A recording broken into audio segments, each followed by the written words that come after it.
elektroenergetiki se ukvarjamo tudi z alternativnimi viri električne energije. Ena izmed takih alternativ, ki je že marsikomu prišla na misel, je ta, da bi v fitness centrih namesto dvigovanja uteži poganjali mini električne generatorje in s tem proizvajali električno energijo.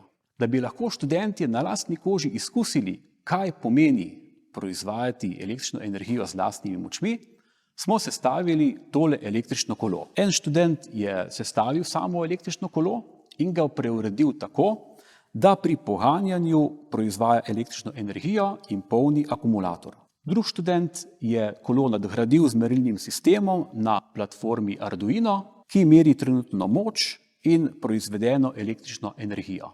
Potem se pa usedemo na kolo, pa poganjamo, naprimer 1 minuto. Povprečna moč takega poganjanja je pri študentih približno 300 vatov in če bi s tako močjo poganjal celo uro, bi proizvedel 300 vatnih ur. In če bi to počel 8 ur na dan, od ponedeljka do petka, celo leto, bi se na leto nabralo 600 kilovatnih ur. Če bi upoštevali še ceno električne energije, ki je na trgu okrog 50 evrov na megavatno uro, bi lahko hitro izračunali, v kolikšnem času bi zaslužili toliko denarja, kolikor znaša investicija v tako električno kolo, to je 1500 evrov približno. Naši študenti so to že izračunali in so ugotovili, da se stvar nikakor ne splača. Se pa splača baterijo napolniti z elektriko iz vtičnice in se z električnim kolesom odpeljati v naravo.